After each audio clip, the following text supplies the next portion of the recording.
Hello, everybody.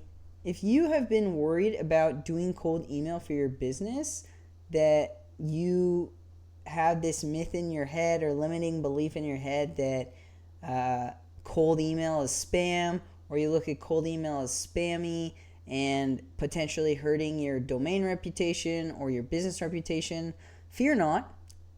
Watch this video. It's going to be real quick, and I'm going to explain why that's not the case, and you don't really need to worry about that at all. Okay? So, you're not a spammer, demystifying cold email best practices. So, the legal definition of spam. Spam is unsolicited bulk email to consumers. All right, so that's more B2C, business to consumer, and that is blasting emails to consumers. All right. B2B commercial communication, sending cold email to B2B companies is 100% legal and CAN-SPAM compliant. So it is legal for me to pitch my services to cold prospects if it is a business to business fashion. Okay, so your emails, they should be personalized, relevant, and business focused. Again, spam is about other things like, hey, buy my pills, or win the lottery, or whatever, those really spammy ones. You probably have read some cold emails as well, and they just look spammy to you. They're just probably terrible cold emails, but the whole point of cold emails is so we can scale emails that sound one-to-one, and we can pitch our offer to people, to businesses that might actually benefit from your solution.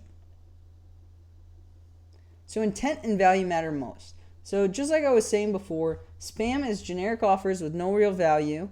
Your emails are solutions for real business problems. So you want to look at cold email, because we're doing business to business, as, hey, this business might be suffering from a problem that my business could solve. So you're really doing a disservice to this other business if they have a problem and you have a solution, potential solution to their problem, and you are not pitching them. You are not offering help to fix their problem. Okay, so you need to think about it like that, and not that, hey, you're just spamming everybody. Okay, if a man on the side of the street is offering ice cream for $10 and asks 100 people if they want ice cream for $10.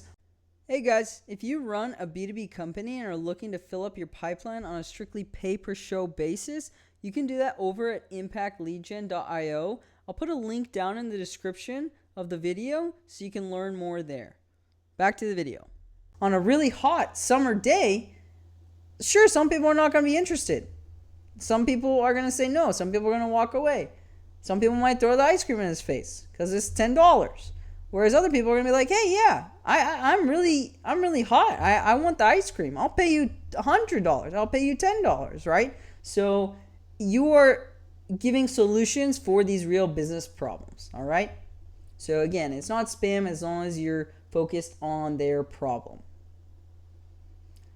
Technical setup prevents a lot of issues as well. So we make sure that we set up the SPF, DKIM, DMARC protocols to verify legitimacy. This is basically, again, to verify legitimacy through Gmail and Outlook and all the email service providers. So we make sure that we're good on that front, that we're doing it legitimately, and no like back-end or black hat techniques or anything like that. So keep it above the board, all right? We also want to protect your company domain, so we never ever send emails from your primary company domain, as this might harm your company's domain. We just always purchase separate domains that look like your company domain so that we protect your domain reputation. I know I just said domain about 1,000 times. And we will then gradually warm up each of those email inboxes that we've created on your behalf with those new domains, and that will ensure that we are able to send emails to your buyer's inbox, because we will make sure that they're also not bouncing.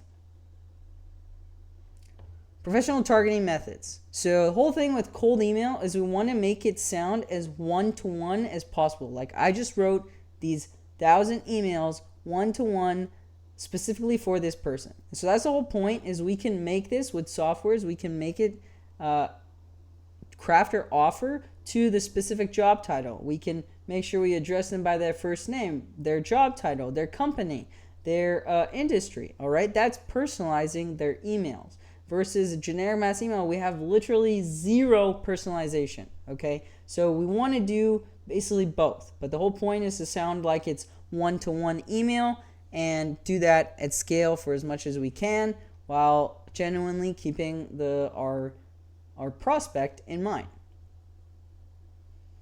Respectful exit strategy. So honor, unsubscribe. So if anybody says, hey, I'm not interested in your $10 ice cream, you just say, no worries, or we block those leads from the list so we don't reach out to them anymore because they're not interested. And as long as you maintain a professional tone, remove them from your list if they're not interested, and this will actually enhance your reputation because you're just keeping it professional. All right, that's all that matters. It's a business email and you're pitching your business offer. And again, this will not ruin your reputation. You probably don't even remember the businesses that sent you cold emails. Again, so at the end of the day, it's all about professionalism, not channel. So it doesn't matter if it's cold calling, doesn't matter if it's inbound leads that come through your friend of a friend or whoever, or a referral, right?